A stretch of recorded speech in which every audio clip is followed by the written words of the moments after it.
Imagine you're going to buy a ticket for the World Cup. You open the website, wait in line for 6 hours. Yes, 6 hours. And when it's finally your turn, the cheapest ticket costs 15,000 Brazilian reals. This isn't fiction. This is happening now at the 2026 World Cup in the United States. And today I'm going to tell you how FIFA transformed the biggest sporting spectacle on the planet into an exclusive event for billionaires, and where all that money goes. Before we begin, let me tell you a number that will blow your mind. Tickets on FIFA's official resale website are being sold for $2.3 million each. And that's no joke. To understand the scandal, you need to know how it was before. At the 1994 World Cup, also in the USA, the cheapest ticket cost $50. Adjusting for inflation, that would be about $110 today. Compare that to the $400 to $900 you'll pay for group stage matches in 2026. In Qatar in 2022, one of the world's richest nations, the cheapest ticket for group stage matches was $11. $11, a flat rate everyone could go.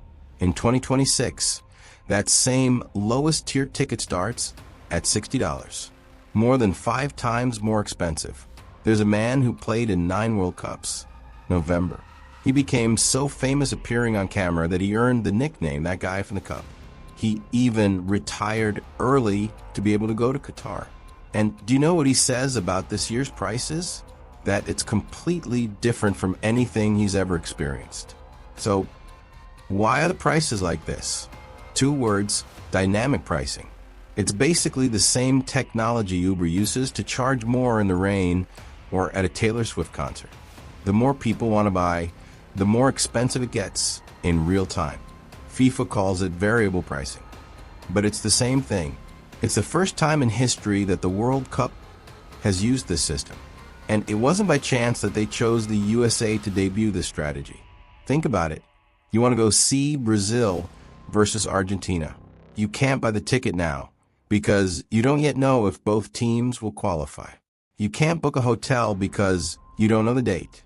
When you finally manage to buy, if you manage to, the price has already increased by 126% compared to the first round of sales. This really happened. The Uruguay versus Spain game became 126% more expensive between the first and last sales phases. Someone went to sleep and woke up owing double. And you know what's even more absurd? FIFA knew this was going to happen and warned. Buy early, because everything can change. In other words, they themselves warned you that they were going to raise the price, as if that were normal. But why can FIFA do that? Because they are the sole seller of the World Cup. There is no competition. If you want to go to the World Cup, you go through FIFA, period. It's an absolute monopoly. A sports economist I interviewed summed it up like this. They're not trying to create fans for the future. They're trying to extract as much money as possible now, knowing that in 4 years you'll want to go anyway. But wait, it got even worse. In 2026, for the first time, FIFA created its own resale platform. Do you know what that means? FIFA sells you the ticket. Then you want to resell it. Then FIFA charges 30% of the transaction. 15% from you. 15% from the buyer. And then it sells again. They are the official seller and the scalper at the same time. FIFA has become its own ticket master. And the resale prices? There are tickets being listed for $11.5 million. A single ticket. The equivalent of 65 million reais. Of course, probably nobody will pay that. But what kind of world is this where someone puts that price on a stadium entrance ticket? One reported scalper made $45,000 reselling 50 tickets for a single game. That's a $900 profit per ticket. Here's a fact that will make you angry. The cheapest ticket for the final since the first round of sales is equivalent to the average annual salary of a worker in Ghana or Haiti. For Brazilians, it's like costing 4 months of American health insurance. Football, which was born in the streets, has become elite entertainment, right? FIFA will make $13 billion from this World Cup, almost double that of Qatar. An impressive number for a non-profit organization. That's right, FIFA is an NGO. An NGO that makes more money than most countries. So where does the money go? 13% goes to administrative costs, salaries, and the like. The other 87%? FIFA says it goes back to football.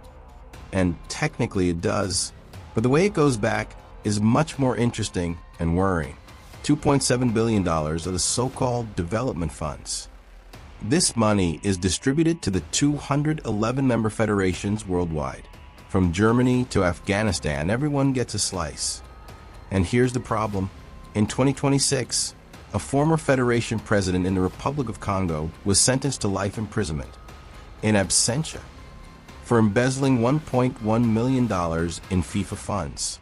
In the Maldives, the former federation president received a 23-year sentence for misappropriating pandemic relief money.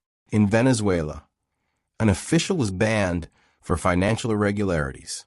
FIFA requires audits of the federations, but doesn't publish them. No transparency. Why? Here's the part that will change how you see FIFA forever.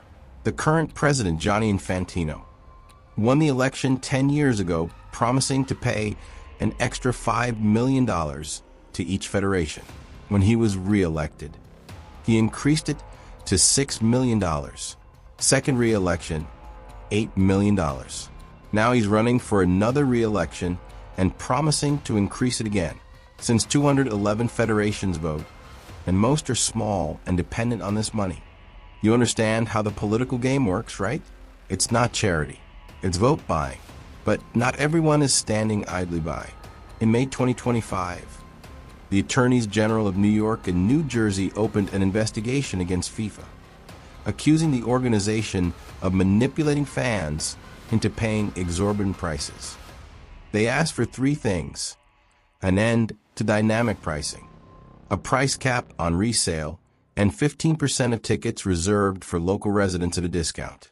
A New York City mayoral candidate, Zoran Mamdani, made this a campaign issue and secured 1,000 tickets for $50 for city residents.